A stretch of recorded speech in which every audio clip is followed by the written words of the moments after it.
Welcome in, everybody. You're listening to SEC State of Mind, presented by FanDuel. I am your host, Taylor Davis. He is Jason Campbell, and it is 2026, people. Happy New Year, everybody. We are so looking forward to another year of the podcast, another exciting year in and around the Southeastern Conference. So let's start with the holiday, J-Cam. We haven't caught up since Christmas. We banked a couple of episodes to put out the past couple of weeks, but how was your Christmas? How was your New Year? How was your birthday? For anyone who doesn't know, J-Cam is a New Year's Eve baby, so happy belated to my guy. How was the holiday season for you?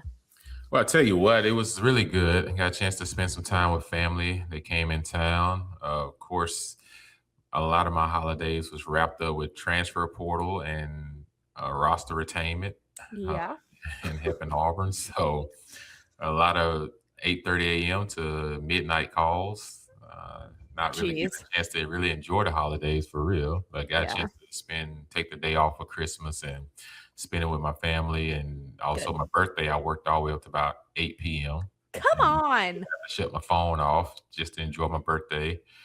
Then right back at it again as soon as New Year's Day hit, 9 a.m. on the calls again. So it's just been nonsense. So thank the NCAA for scheduling all of this around this part of the year. But it was great. It was fun. Enjoyed it. And now Happy New Year to everybody. Yeah. We're in 2026. And I think this is a year to take the next step. And I think in a lot of ways in life. So I think all the things that you've been struggling with, I think you're gonna get breakthrough. So I am just gearing up for 2026. Motivational. I like it, J-Cam. We kind of touched on this in the last episode, but do you have any New Year's resolutions? Are we challenging ourselves with anything to get better this year? Like I said, I want to be better spiritually. I want to be better, valuing my family, not getting lost in the world of what I have to do where I put so much time and effort into others. Yeah. And I need to make sure that, my family is not, getting slighted because you're doing so much for everybody else. But also just continue to stay and work on good health, right? Yeah. Being consistent, I would say would be the word for me, and everything that I do is just be a little bit more consistent. I love that. I kind of echo that. I'm really trying to be better about my nutrition when I'm on the road. I'm really good about cooking and being on my healthy eating regimen when I'm at home, but I live 50% of my life on the road. So Chick-fil-A can't see me as much as they do in 2026.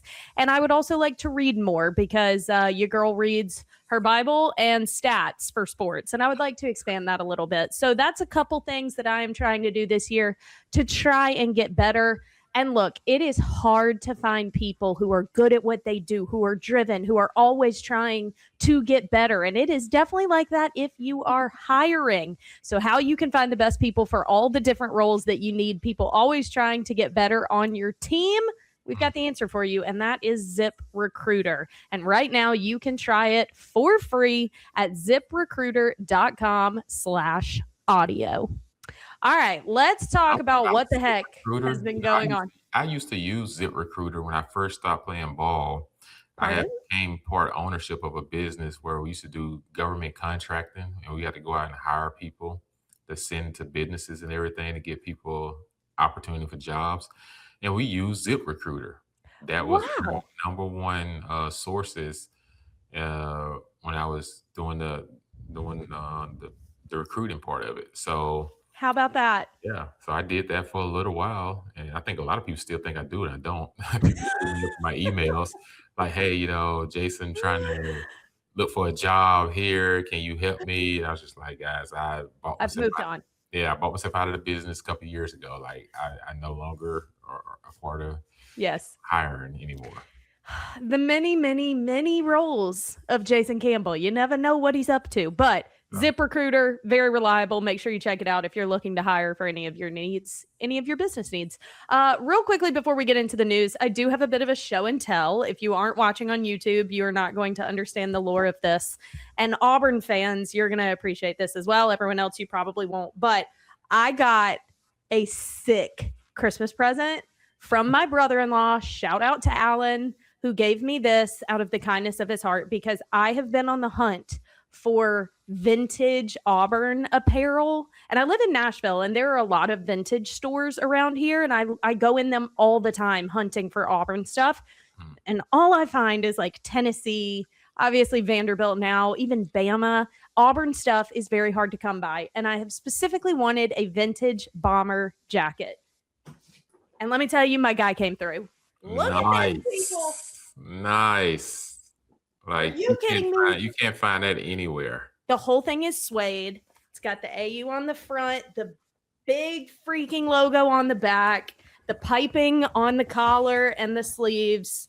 Alan, you're officially my favorite brother-in-law. You're my only brother-in-law, but you're officially my favorite. He won Christmas. I am obsessed with this thing, and there is no other platform that I could show this off on. I knew J-Cam would appreciate it, and any of our Auburn listeners knew you'd appreciate that too. That's your gift that money can't buy. Come on, man. That's so freaking cool.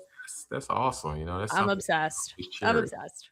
Had to show off. But all right, let's talk a little bit about football, because we've still got games happening. We're into December or into January, but obviously football continues on. We've got a couple this week that we're going to preview. But let's real quickly put a bow on a couple SEC seasons, the ones that we are very accustomed to seeing a little further into the mix. Both Alabama and Georgia saw their seasons completed in the quarterfinal round. Let's talk Alabama, who not just lost to Indiana, they were absolutely destroyed by Indiana in the Rose Bowl. It was, that element of it was very startling, and I think Indiana really put on display what they're all about, defeating Alabama in the Rose Bowl 38-3. It's Alabama's worst loss since 2000. The previous biggest deficit was 28 points to Clemson in the 2018 national championship game. Obviously, a difficult day for Ty Simpson, who was eventually pulled, was dealing with an injury. But Mendoza had a great day, proving why he was the Heisman winner. 14 of 16 for 192 yards and 3 touchdowns. Ty Simpson exiting in the third quarter after completing 12 of 16 for just 67 yards. Austin Mack ultimately came in and replaced him. But let's just kind of close the door on this Alabama team. And obviously there were so many ups and downs this season for the Tide. It started super low. It gained momentum that made you think, oh, wait a minute, they are one of the best in the nation. Made you scratch your head heading into the postseason, but get a huge win in Norman to start the playoff, and ultimately are handed a very brutal loss. How would you surmise what all transpired for the University of Alabama this season? Where the season ended, how it started. Woof.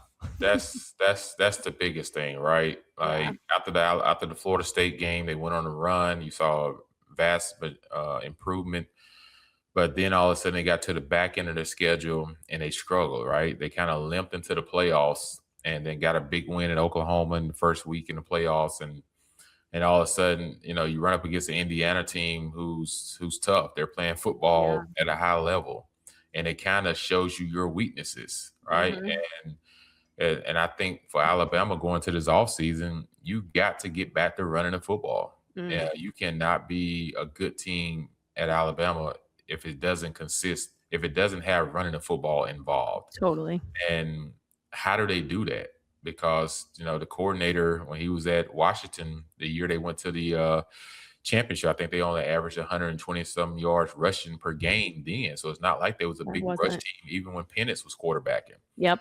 And then you talk about he went to the NFL, I think, for the Seahawks for like a year.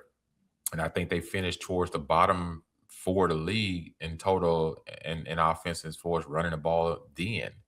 And then he gets to Alabama, and it still hasn't changed. So what would their offensive coordinator do this offseason to figure out how to get the run game going, which it hasn't been a part of his DNA over the last couple of years, regardless of where he's coached at. So I think it starts there for them, but they are losing a ton of guys in the portal. Yeah, they are. And so now you have to replace guys in the portal and figure all these things out. So it's hard to say where the state of Alabama football program is at the moment.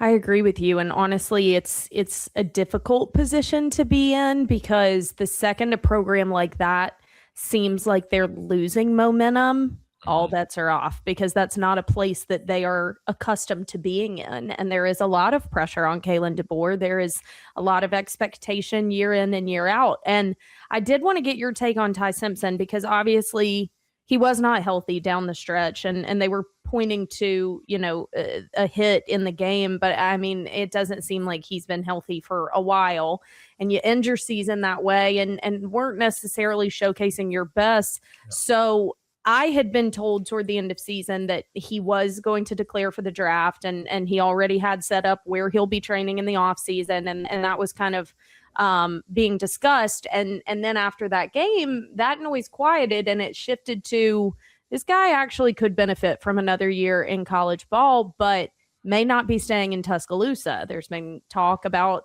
is he headed to Knoxville? Would Tennessee be a good landing spot for him? But it has been announced in the past day, multiple reports that he will in fact be declaring for the NFL draft. Still is being projected as a first round, even with some of the question marks around his health and production toward the end of season. As a guy that has excelled at both levels at the quarterback position, what is your interpretation of where Ty Simpson is right now in the landscape of heading into the NFL draft? I think Ty's a very gritty guy, right? Like Yeah. he's gutsy. He takes a lot of hits. He's tough, right? Him and Gunnar Stockton are kind of like in the same boat when I say Yeah. tough quarterbacks, right? They're mentally and physically tough. The thing that he doesn't have that you just don't just wake up with. He doesn't have a strong arm, right? Mm. Like he's more of a quarterback that has to be more than a timing, rhythm type guy, but he's not. It's not like he has a strong arm where you just look at it like, whoa, like Yeah.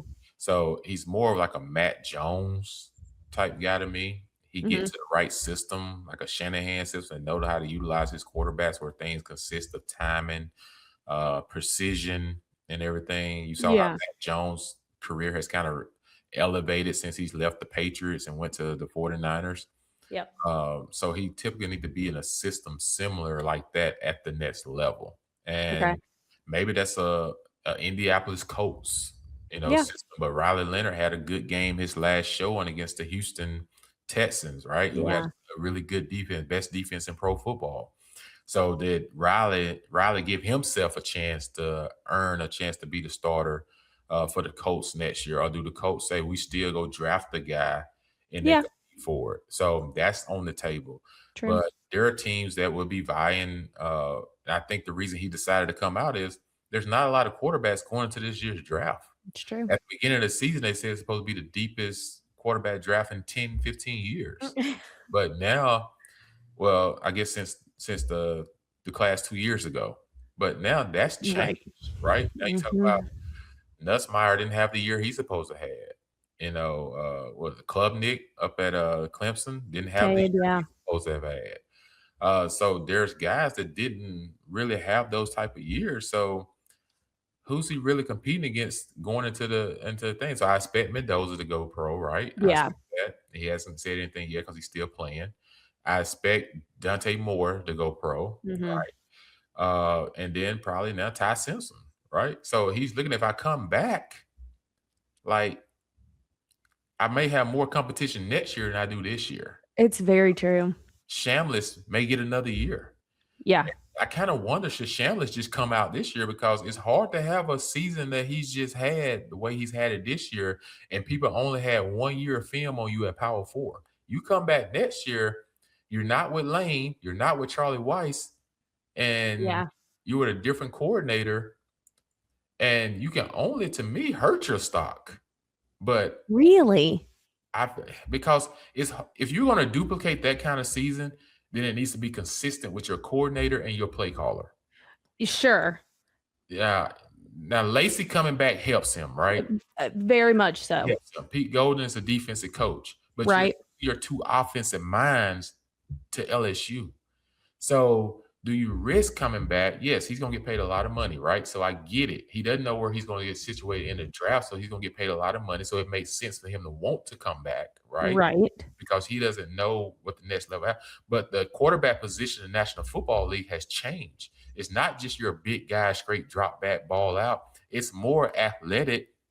You still got the RPO game and everything. So you see how it's helped Malik Willis in the pros. Mhm. So now you look at Shamlish like, okay, Shamlish, people only have a book on you for 1 year at this level. No one expected you to come off the radar the way that you did because it was supposed to be the Austin Simmons show. Yep. So it do ask the question, is it best for him to go ahead and go this year? Will he go ahead of Ty? Will he go ahead of, some of the other guy because he's more of a dual threat quarterback that fits a lot of systems that the NFL is gearing to now. So It's true.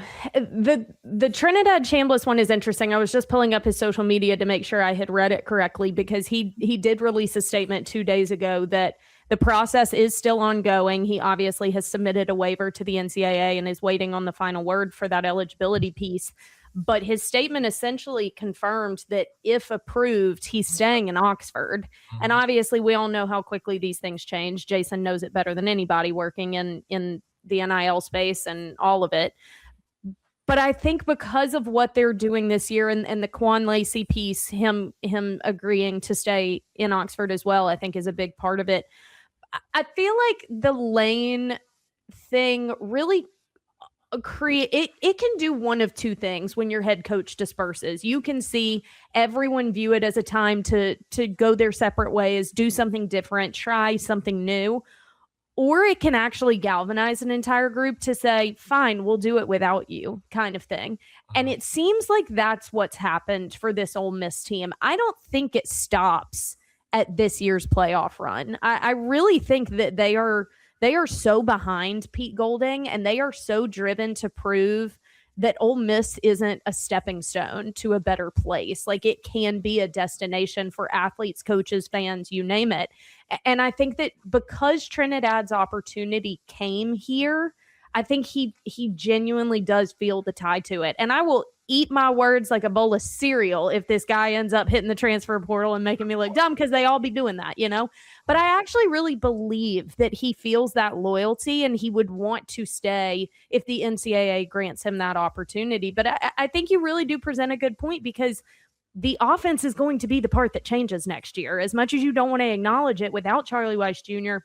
and Lane Kiffin, who they bring in is going to matter to make sure that you're just continuing what they've started this year, even though an OC is going to come in with likely their own perspective on things. If Trinidad Chambliss stays, you have found what works for him and you can't deviate from that. The counterpoint to that, though, with his NFL potential is would teams feel like they have enough on him? Because this is a guy that was, we all know, it's been well documented. This was a D2 player. This was a guy that should not have been in this opportunity. He didn't even win the starting job to begin the season. He's in this situation because the starter got injured and he's played lights out ever since, minus that little part of the first Georgia matchup in the regular season. But would an NFL team feel like that sample, those 9 games of D1 Power 4 ball is enough for us to put a high round pick into him? Well, they've done it before, right? What's the guy that played at North Carolina a couple of years ago that got drafted by Chicago? Went first pick. I can't think of his name. Played quarterback. He had 1 year, and everyone talked about he only played 10 games, 11 games, and they took the chance to draft him number 1. Of course, it didn't work, right? Right. But so why am I blanking on this name? So yeah, so just look it up while I'm talking. Okay, because all the listeners are yelling at us what the name is. I know it. Go ahead. But you think about Shambliss, though, the thing about him, he's so gritty, right? And he plays with a chip on his shoulder. Now he comes back to college. Yes, he should go back to Ole Miss, right? Because at the simple fact is there is a commitment there, there's a loyalty there, but your legacy now is tied there. Like it goes beyond just college football. Like once you finish playing your career, Ole Miss is going to welcome you with open arms and doors anytime you come into town. Like, Right. that stuff matters, and a lot of kids don't think about that nowadays, of what their legacy is gonna look like 15, 20 years from now because they're just stuck in the moment. They don't Right. realize that, hey, you can pick the phone up from a relationship standpoint with your university that you had, and you can tie yourself to a university. A lot of these kids, what you gonna tie yourself? You went to 3 different universities in 4 years. You know what Mhm. I'm saying? Like, where are you tying yourself to? So, legacies matter, relationships still matter, and building through something still matters. So I appreciate the fact that he said, if I get another year, I'm staying in Ole Miss. Rightfully so, right? Yeah. Like he should, because guess what? Lane Kiffin legacy is moved on to now LSU. Cement your legacy in Ole Miss history. Do something Right. that hasn't been done in Ole Miss history, and you're doing that at the moment. Like, cement yourself there. Like, I agree. kudos to you, kid. You know what I'm saying? Like, for not feeling like I gotta do what we consider popular nowadays. Yeah. I see everybody else doing it, let me go do it. No, Yeah. be a leader, and that's what he's doing. He's being a leader. He's not being a follower, he's being a leader, and he's saying, "Hey, this is where I want to be, regardless of who comes in and beats the OC and all of that. This is where my heart is." So I appreciate him saying that and doing that. It's also impossible to think that if Trinidad is returning, that does not directly impact who they ultimately choose as offensive coordinator. Like, you are absolutely putting the cart before the horse. Like, you are going to find someone that has an offensive system that is going to suit him, or just continue what they've done. So that will definitely be an interesting story to follow. Let's talk about Ole Miss though, because their season continues. They pulled it off and beat Georgia in the Sugar Bowl down in New Orleans, a field goal in the final seconds. It was an incredible game. And Trinidad Chambliss is a lot to credit for it. I mean, the offense dug deep. The defense had to as well. I mean, Georgia was able to move the ball pretty efficiently on them, but Trinidad just creates, man. He had some real Houdini moments, and they kept acknowledging it in the broadcast. Like, you could just tell he got hot. He got hot in that game, and once you see, and the opposite happened in the regular season. He got cold during that game, and the more they pushed, he got rattled a little bit. The very opposite happened in this one, and so they ultimately continue on. And Georgia saw their season end the second consecutive year that they lose in the quarterfinal after a first round bye against a team that had a big win at home the week before. Last year it was Notre Dame. This year it's an SEC foe in Ole Miss. So let's close Georgia's season, because I think as the weeks went on, I would assume people felt very good about Georgia. Georgia looked strong. Georgia looked mentally sound. Georgia looked like, even if their back's against the wall, they're going to find a way to figure it out. A lot of that because of Gunnar Stockton. The pass rush improved. Kirby was coaching out of his mind. Like, it just all was clicking. But they got. So talk to me a little bit about Georgia's season coming to a close, and then we'll look ahead to Ole Miss's next matchup happening tomorrow. Yeah, Georgia interior on defense, missing those guys hurt, right? They had a few Yeah. guys with injuries that hurt them, definitely in that ball game. Right. But as a whole, you also see Bobo, the center, not the dad, the offense coordinator, but the center was a big loss. You're talking Huge. about an all SEC center that has to make calls, have to make sure guys are getting in line. You see his absence, it hurt Georgia, Agreed. right? Um, Overall, give credit to Ole Miss. Like, they kept fighting, they kept pushing. Like I said, Shamlis got hot. Like Kirby said, Mhm. we couldn't stop him because he could escape, he could take off, he could, throw it from the pocket, he could move. So when a quarterback get hot, it's just like playing basketball where the bucket just seems a lot bigger. Yeah. And that's what happened to Shamlis. The football field just looked a lot slower and a lot bigger to him Yeah. at that point of the game. But there raises a question. Has Kirby Smart become the new Nick Saban where he gets favorable missed calls and calls? The Because face mask. face mask You're was, kidding. how do you miss that? I There's no way in the world you got that many people calling the game and the refs are standing there and everybody misses it. Like, and then the pass interference call down the left sideline where the bad. guy's actually looking back Yep. and you call pass interference. that was at a critical point in the game. So credit Ole Miss defense. Yeah. They got the ball inside the 12-yard line with a chance to go in Georgia to put the game away where Mhm. Ole Miss didn't even have a chance if they don't hold them to a field goal. It's ball game. Yep. And after those two calls, and even after the third call, which was an obvious holding, where he grabbed the guy on the slant and go, like that's an obvious holding.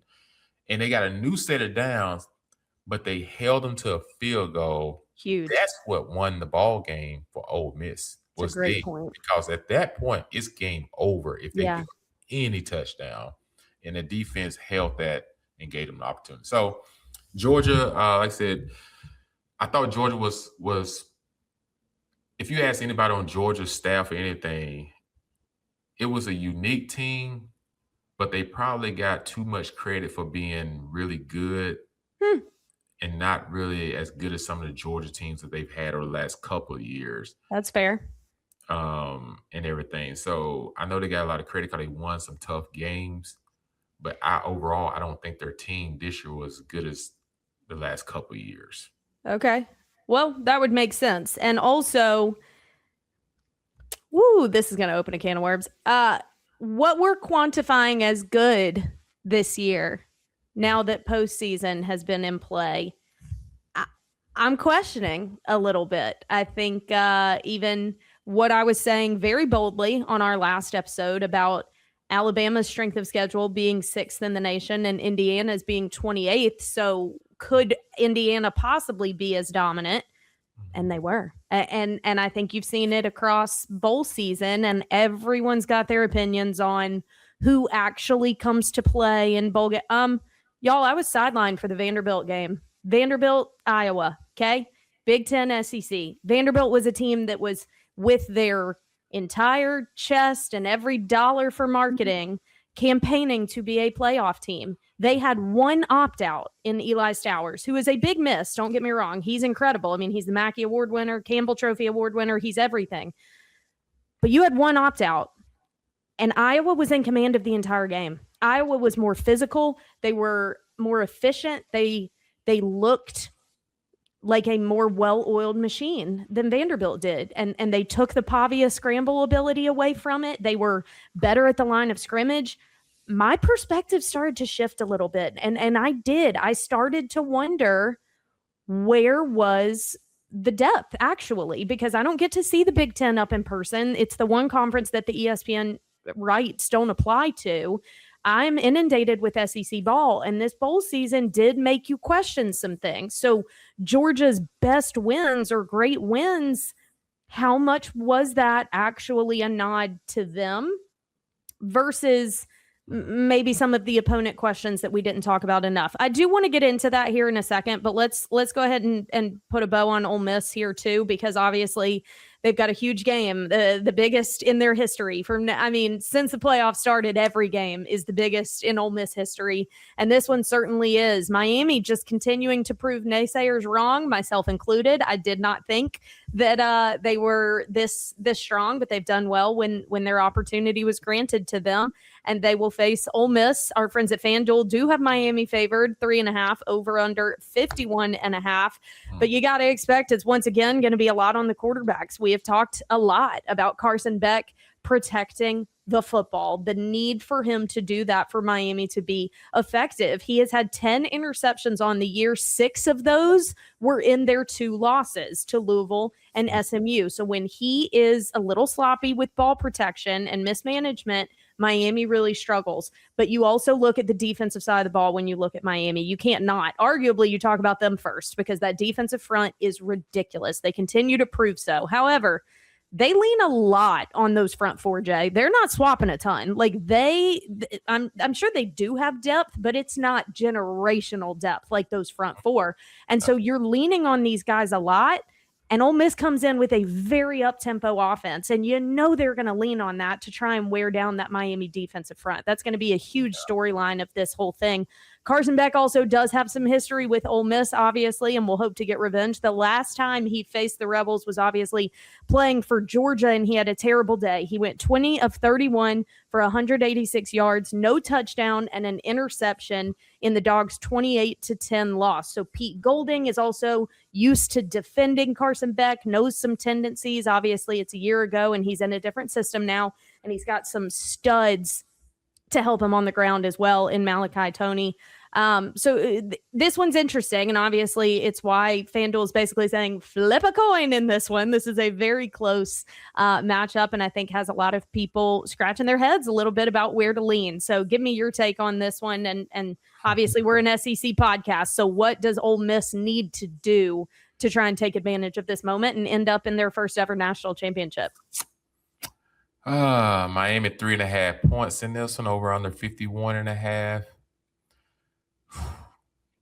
I tell you what, Jason Taylor, the defensive end coach, D-line coach for Miami, we played together for a year in the pros. Nice. He also was Ronnie Brown's teammate for a couple of years with the Dolphins. Cool. He gets the energy out of his guys. Yeah. Like, you see it on the sidelines. You're talking about a guy that's a Hall of Famer at the position. Like, what's better to learn from at that point in time, right? So when you think about Reuben Bain, you think about Akeem Mesidor, these guys are some dudes. And they don't have to blitz a whole lot. But when they do, they bring in Keontae Scott. They blitz him off the star position, who was once at Auburn. And he excelled really well when he was at Auburn playing the star position. Yeah. Struggling until he went outside and played corner. But when he was at star, he's one of the best in the country. And now he's back in his primary position of playing the nickel, the star position. And he looks like one of the best in the country. And they blitz him. He creates turnovers. He gets sacks on the quarterbacks. Last week, he had an interception, ran it back for a touchdown against Ohio State. That was a key point in the ball game. This team is hungry. Like, they're really hungry. Defense wins championships still. It shows you. Two of the best defense left in this is Indiana and Miami's defense. Yeah, best offenses are still in it too.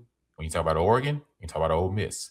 So we're going to find out, does the trend hold up, right? Yeah. If Indiana and Miami make it to the finals, then you better not forget about having some dogs on defense. Yeah. But you still got to have a good offense, but your defense better be legit. And that's what I'm seeing here when I think of about this Miami defense and what they bring to the table. This is an awesome matchup. I hate the fact that some of the coaches are not being able to coach at Ole Miss this week. That hurts a little bit. To me, I have to lean towards Miami just on that fact alone, because coaching matters. Position coaches matter. And when you're trying to play a big ball game, you can't put so much pressure on the play caller to try to coach multiple positions if he's typically focusing on the quarterback, or he's focusing on, I'm looking out here at the route run, but now I got to either coach O-line, or I got to try to coach the tight ends. Or I got to look and make sure everybody's doing what they got to be doing. That slows down your progress. Yeah. And when you're playing a defense like Miami, you can't afford to not have everything all ready to go, right? Mm-hmm. So, but then again, Ole Miss has played with this chip on their shoulder. They've been riding the wave of being hot this year, right?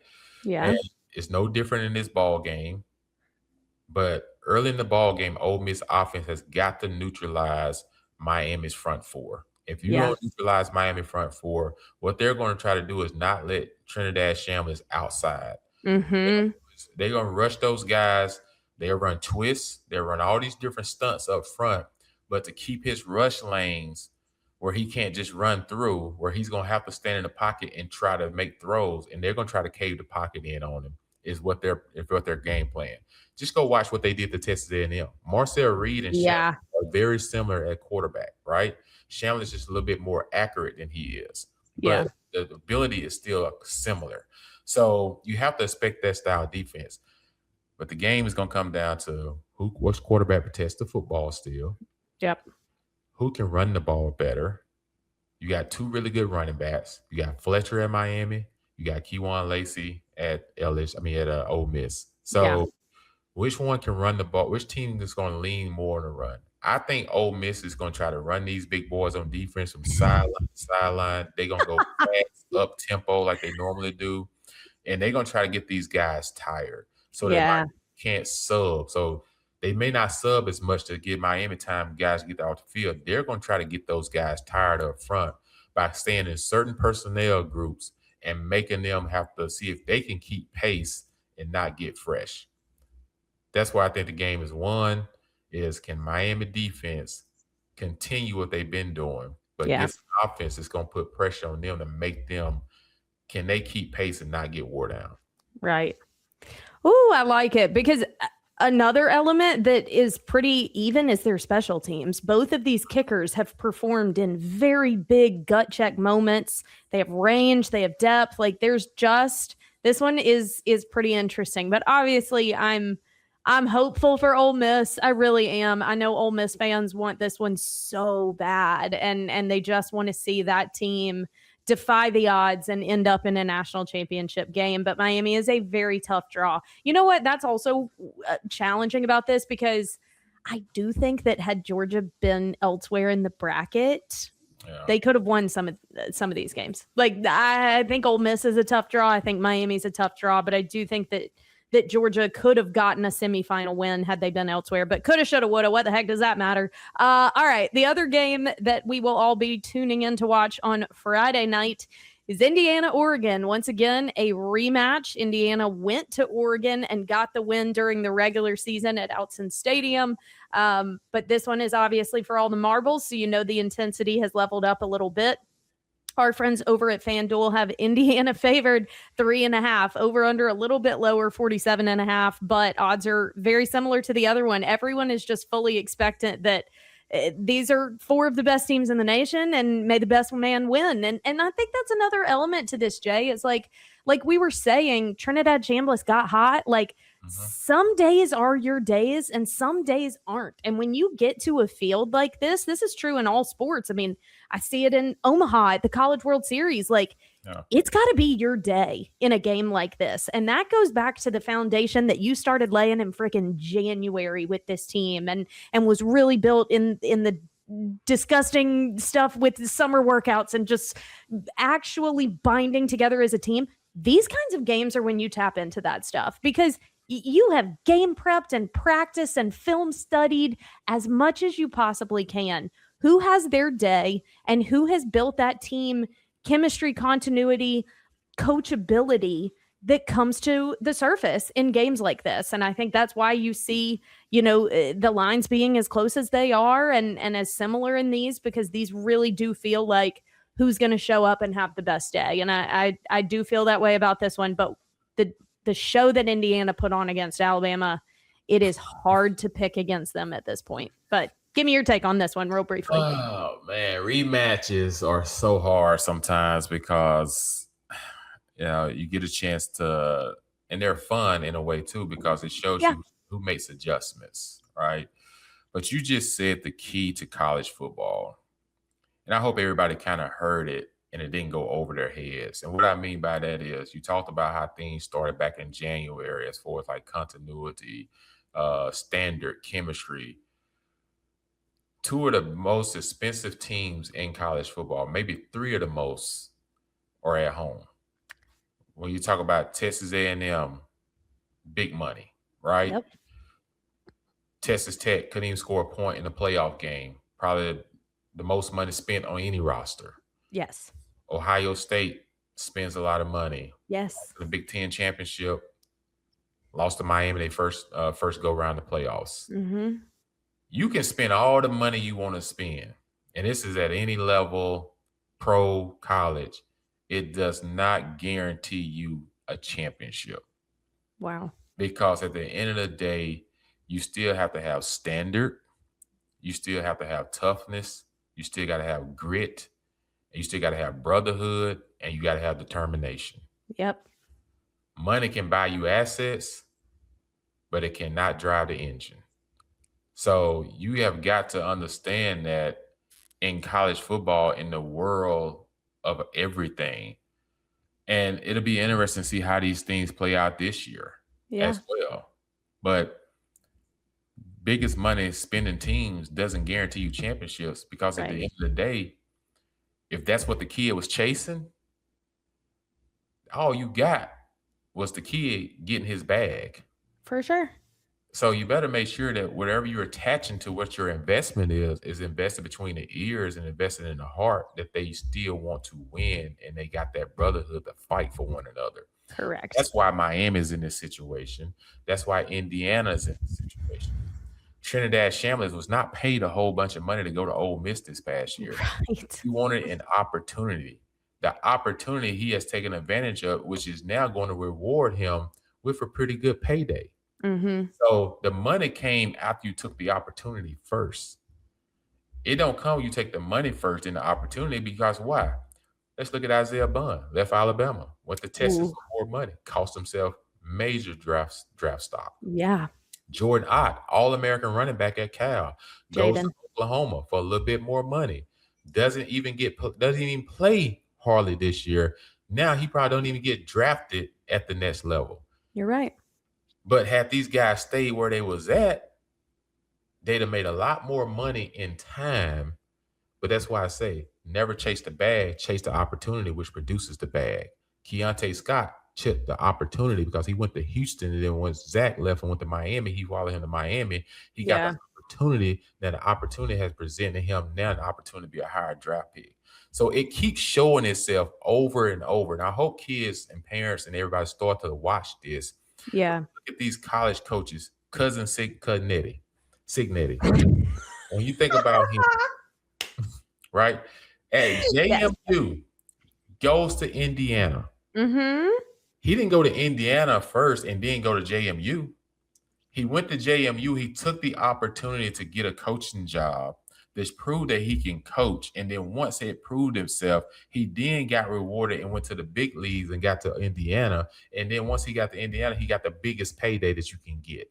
Yep. So he chased the opportunity first, which produces the reward. It wasn't the other way around. Yeah. So if you continue to chase that circle, you're going to find your career ending really quick.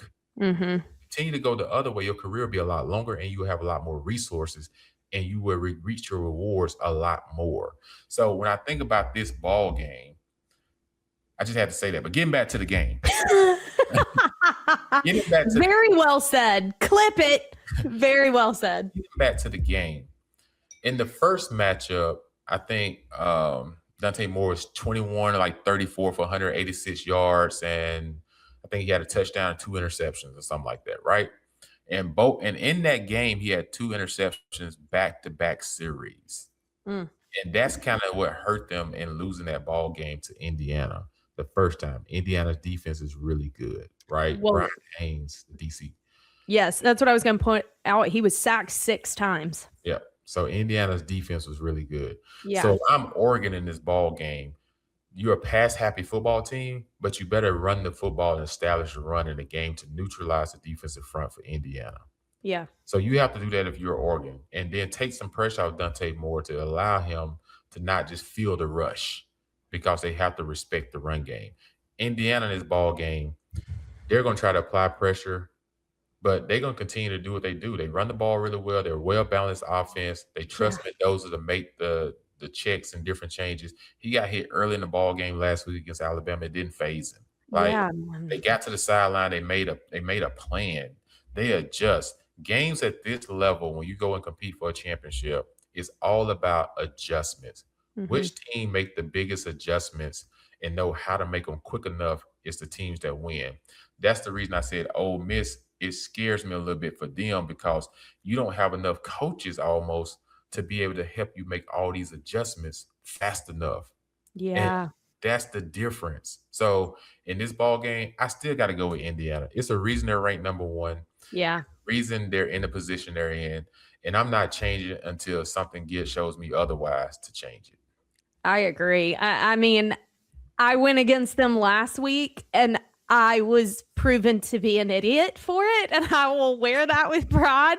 Here's the thing. I was dead wrong last week, and I kind of loved it because we don't want predictability in college football anymore. We want parity. We wanted a dispersion of talent. Well, we freaking got it. I mean, if you had told me that this would be the Final Four field in 2026, I would never have believed you. This is crazy. Like Ole Miss and Indiana literally being in a Final Four on a way to a potential national championship is amazing. The fact that Ohio State, Georgia, Alabama, Clemson, none of them are here. It's wild. And I'm sure all of those fan bases hate it. But in terms of lack of predictability and mixing things up, we have successfully done that.